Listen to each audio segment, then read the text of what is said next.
Assalamualaikum warahmatullahi wabarakatuh. Kali ini, LS Horor akan membawakan sebuah kisah yang berjudul Pila Angker nomor 12. Kisah ini ditulis oleh akun Twitter @remaja04. Nama tokoh dan nama tempat sengaja saya samarkan, agar tidak terjadi kesalahpahaman buat kedepannya. Sebelum mendengarkan cerita ini, disarankan bagi kalian untuk subscribe dan nyalakan lonceng notifikasinya, agar kalian tidak ketinggalan cerita terbaru dari channel ini. Tanpa lama-lama lagi, kita masuk ke dalam ceritanya.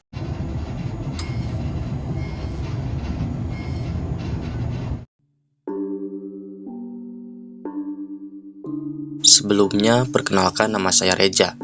Kali ini, saya akan menceritakan sebuah pengalaman mistis saya ketika sedang berlibur ke sebuah villa di daerah Bandung.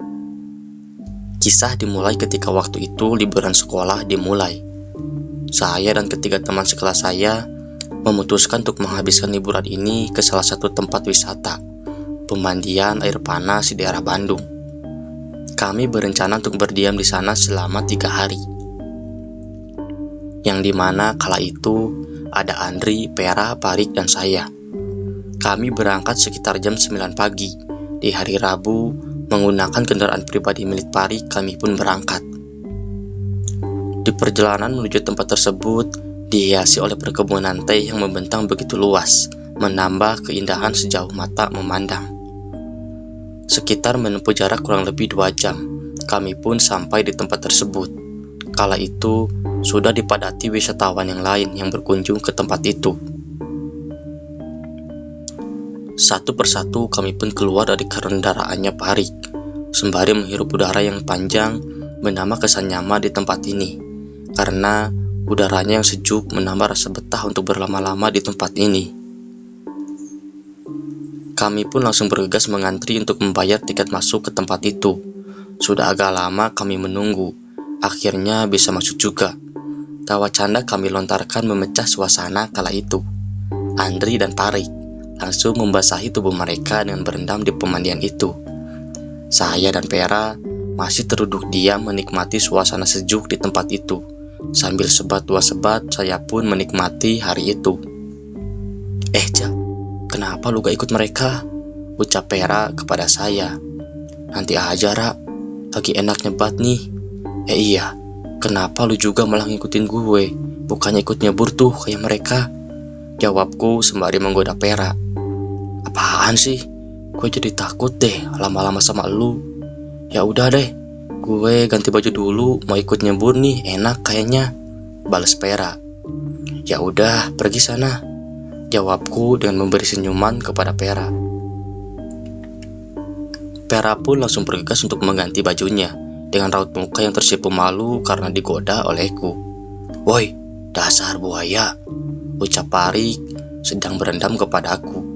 Kampret, apaan sih lu? Cemburu ya?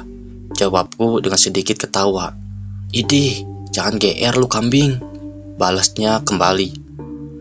Suasana kala itu pun pecah akan canda tawa yang kami lontarkan.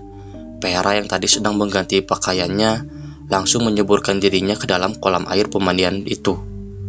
Sedangkan saya masih menikmati sebat dua sebat sembari melihat tingkah konyolnya mereka. Waktu pun berlalu dengan begitu cepat. Kala itu, hari sudah mulai gelap. Disusul dengan turunnya gerimis, kami pun memutuskan untuk menyudahi dan bergegas mengganti pakaian kami masing-masing. Setelah mengganti pakaian, kami langsung bergegas kembali ke dalam mobil dan bergegas untuk mencari villa di sekitaran tempat tersebut. Setelah mencari ke sana kemari, akan tetapi tidak kunjung mendapatkan villa yang kosong, dikarenakan waktu itu adalah waktu liburan. Jadi banyak orang yang berlibur ke sana, mengakibatkan villa-villa di sekitar tempat tersebut penuh semua. Karena merasa lapar, kami pun memutuskan untuk pergi ke tempat makan lesehan yang berada di sepanjang jalan itu, untuk mengisi perut kami yang sudah berbunyi dari tadi. Di sela-sela kami sedang menyantap makanan tersebut, tiba-tiba ada salah satu orang menghampiri kami dengan menawarkan sebuah villa kepada kami. Merasa sangat kebetulan, kami pun langsung mengiyakan tawaran dari orang tersebut. Setelah selesai menyantap makanan, kami pun langsung bergegas untuk pergi ke villa yang orang itu maksud. Di perjalanan menuju villa, kami disuguhkan pemandangan kebun teh yang begitu indah, menambah rasa nyaman kami untuk berlama-lama di perjalanan itu. Tidak berselang lama, kami pun sampai di villa tersebut. Keadaan villa yang begitu besar dan megah tidak menaruh rasa curiga kami kepada villa tersebut. "Ini villanya, gimana, cocok gak?" ucap orang tersebut kepada kami. Boleh deh Kang, untuk 3 hari gimana, aman?" jawabku. "Aman aman." Tidak pikir panjang, kami pun langsung membayar villa tersebut dan bergegas menurunkan barang-barang yang kami bawa. Diantar oleh orang itu pun, kami pun langsung ke dalamnya. Di dalam kami disuguhkan dengan interior villa yang terkesan klasik dan agak berbau mistis. Karena keadaan kami yang sudah sangat kelelahan, mau tidak mau kami pun harus menempati villa tersebut. Karena di dalam keadaan liburan seperti ini, susah bagi kami untuk mencari villa yang kosong. Sudah mendapatkan villa itu pun, seharusnya kami harus bersyukur. "Ya sudah, ini kuncinya, Maaf saya tidak bisa lama-lama," ucap orang tersebut. "Iya Kang, gak apa-apa. Makasih ya sebelumnya," jawabku. "Iya, sama-sama Kalau ada apa-apa hubungin saya ya," ucap orang tersebut sembari memberikan selembar kertas yang berisi nomor teleponnya. "Siap Kang, aman pokoknya," jawabku sembari menerima selembar kertas tersebut. Orang tersebut pun langsung berpamitan pulang kepada kami. Tidak pikir panjang, kami pun langsung membenahi barang-barang kami ke dalam kamar kami masing-masing. Oh iya, villa ini terdiri dari 3 kamar tidur, 2 kamar mandi, dapur, dan ruangan tempat bersantai yang agak besar. Saya pun dan kedua teman lelaki saya menempati kamar 2 dan Vera menempati kamar 1. Malam itu pun kami memutuskan untuk langsung bergegas tidur karena merasa sudah sangat kelelahan dan ngantuk. Di malam pertama di villa tersebut berjalan seperti biasa, tidak terjadi apa-apa. Tetapi di tempat inilah gangguan demi gangguan kami rasakan.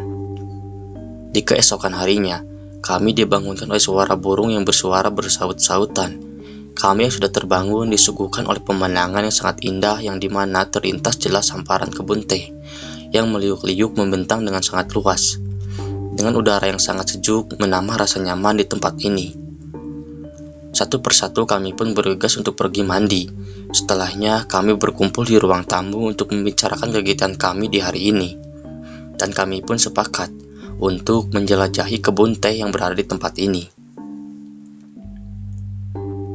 Satu persatu kami siapkan barang yang kami butuhkan ke dalam tas masing-masing. Merasa sudah cukup, kami pun berangkat menjelajahi kebun tersebut.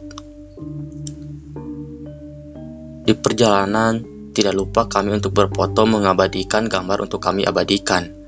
Tingkah mereka bertiga yang sangat kegirangan memecah suasana di pagi hari itu. "Awas, biasanya di kebun teh banyak ular," guyonku terhadap mereka. "Apaan sih lu kambing? Jangan ngada-ngada deh," jawab Andri. Tidak berselang lama setelah saya mengucapkan kata ular, tiba-tiba di jalan setapak perkebunan teh tersebut, terlihat sosok ular yang agak besar sedang menghalangi jalan kami. Melihat sosok ular tersebut pun, kami semua seketika dibuat kaget olehnya, karena ular tersebut seakan-akan menghalangi jalan kami untuk melanjutkan perjalanan menjelajahi perkebunan teh tersebut. "Kampret lu, Jak. Gara-gara lu ngomong kemana aja, jadi ada ular tuh kan," ucap Pari kepada saya. "Iya, dasar lu Reja, kambing," saut Andri.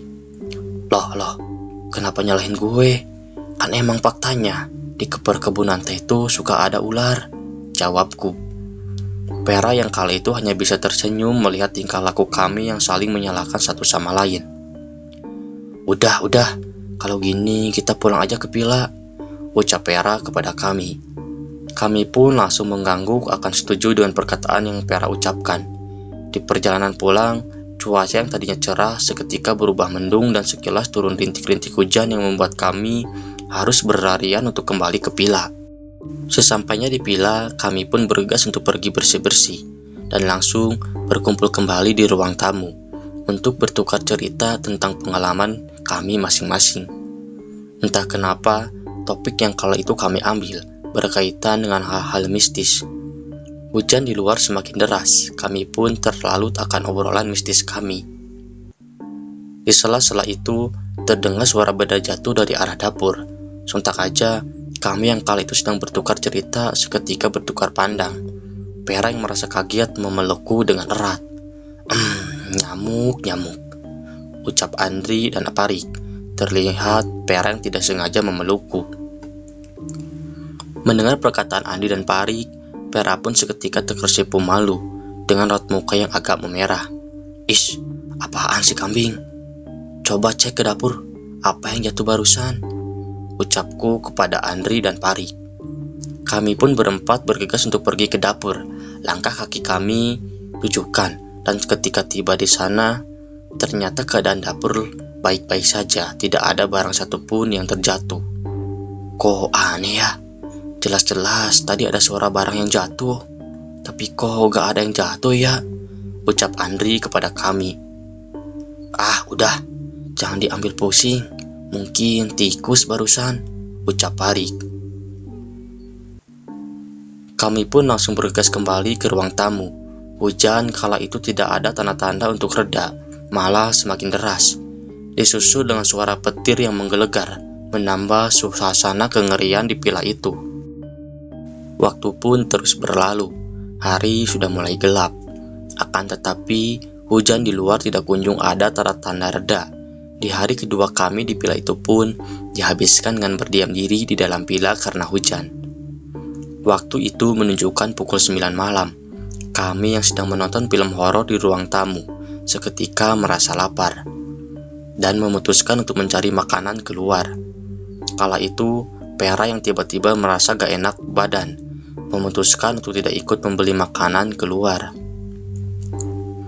Saya pun yang gak tega meninggalkan Vera sendiri di villa, memutuskan untuk menemani Vera saja, dan yang berangkat membeli makanan keluar hanya Andri dan Pari. Hati-hati Ra, jangan mau dirayu oleh buaya ini, ucap Parik dengan tertawa kepada saya. Apaan sih lu kambing? Sudah, pergi sana, jawabku sembari mendorong bahunya Parik dengan bercanda. Guyon ja, guyon. Mereka berdua pun langsung berangkat, menyisakan saya berdua di villa. Kondisi Vera yang kala itu semakin tidak karuan, menyarankannya untuk pindah ke kamar saja untuk beristirahat. Akan tetapi, Vera tidak mau dan lebih memilih untuk berbaring di sofa depan TV. Saya pun langsung mengambilkan selimut dan segelas air hangat agar Vera bisa beristirahat.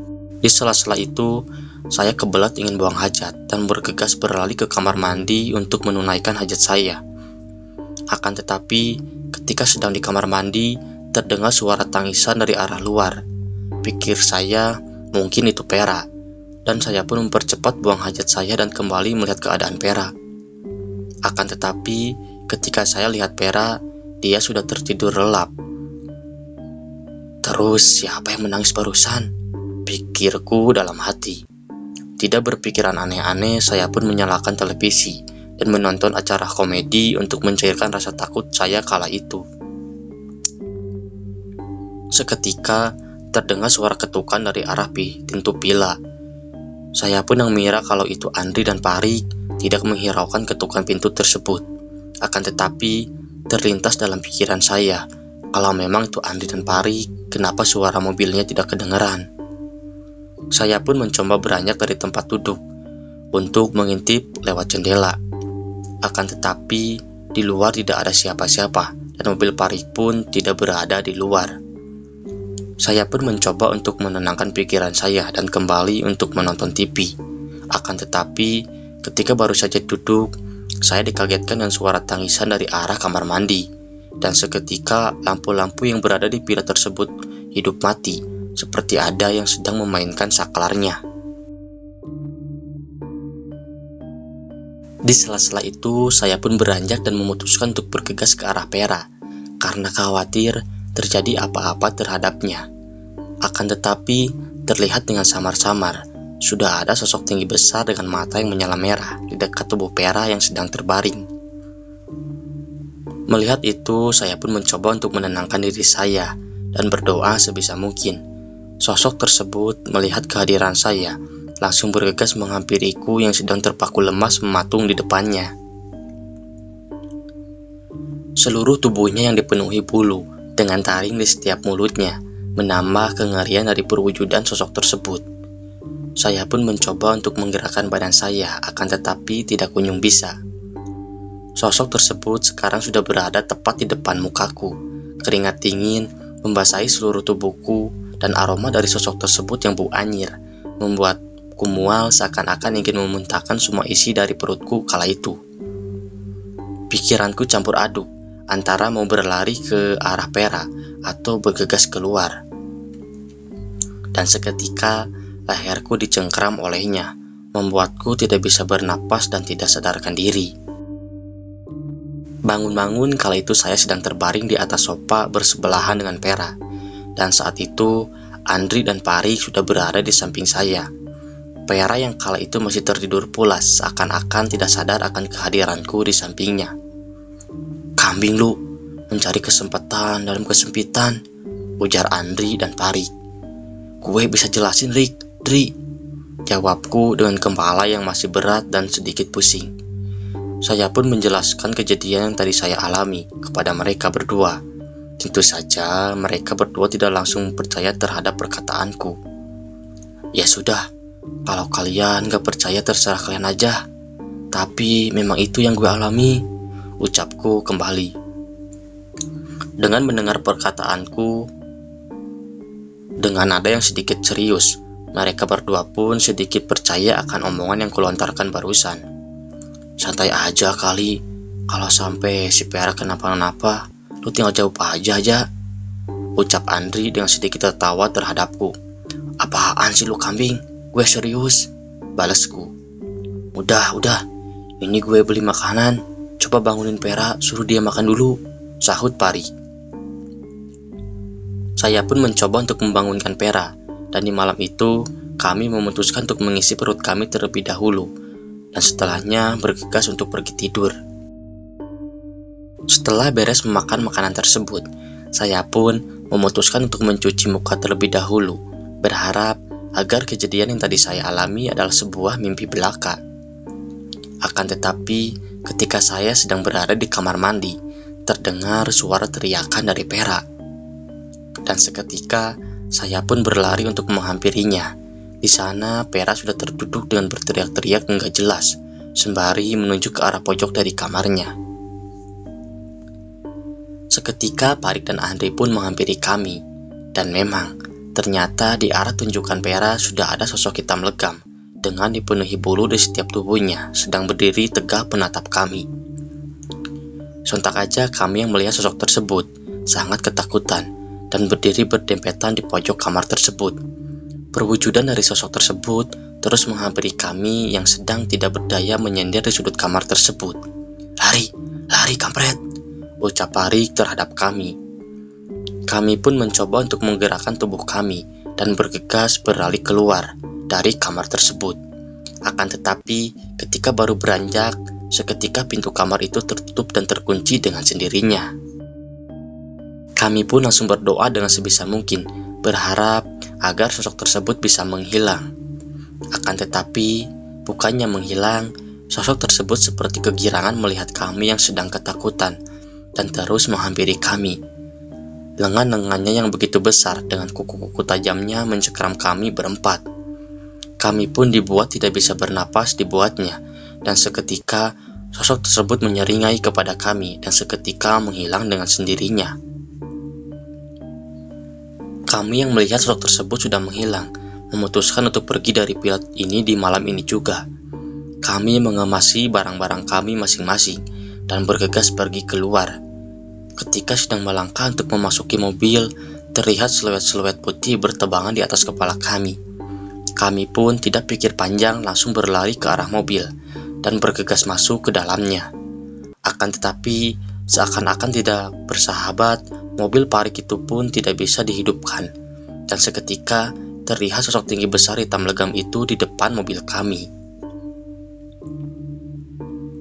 Pera yang sudah ketakutan memelukku sangat erat saat itu. "Cepat Rik, bisa gak?" ucapku. Sabar kambing, kemaunya Allah nih mobil, balas Parik. Setelah agak lama akan tetapi mobil Parik tidak kunjung bisa dihidupkan. Dan seketika saya teringat akan orang yang menawari villa ini kepada kami dan memutuskan untuk menghubunginya. Halo Kang, halo, bisa datang ke sini sekarang gak? Ucapku dalam telepon tersebut. Iya ditunggu sebentar ya, saya otw ke sana sekarang, balas orang tersebut. Kami pun lebih memilih menunggu di dalam mobil sampai orang penunggu villa itu datang, karena di luar mobil kami telah dikelilingi demit-demit yang sedang mengepung kami. Sosok hitam legam itu menggoyang-goyangkan mobil kami, membuat kami yang berada di dalamnya merasa sangat panik. Akan tetapi, tidak kunjung lama orang penunggu villa tersebut pun datang. Dengan entah menaburkan apa, para demit yang tadi sedang mengelilingi mobil kami berhilangan dengan perlahan. Sosok hitam legam tersebut dilempari sebuah guci yang agak kecil, aneh tapi nyata. Seketika sosok itu terhisap oleh guci tersebut. Penunggu villa tersebut menghampiri kami dan mengetuk-ngetuk kaca jendela mobil kami.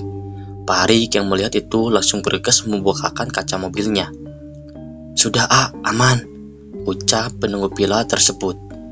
Kami pun bergegas untuk keluar mobil dan menghampiri orang tersebut. Dengan muka yang masih terengah-engah kami pun memberanikan diri untuk pergi keluar.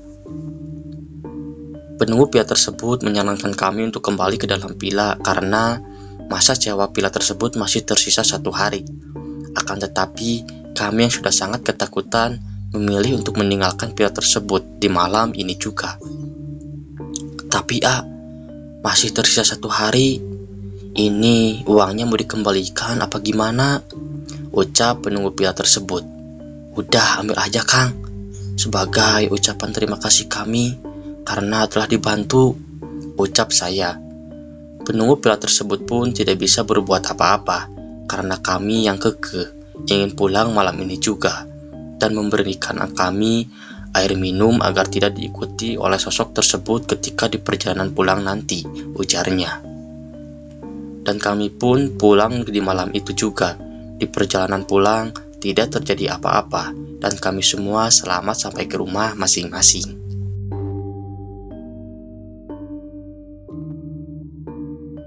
Segini dulu cerita yang kali ini gue bawain.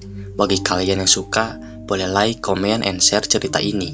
Dan terus dukung channel ini agar bisa menyajikan asupan-asupan horor bagi kalian. Dan salam horor.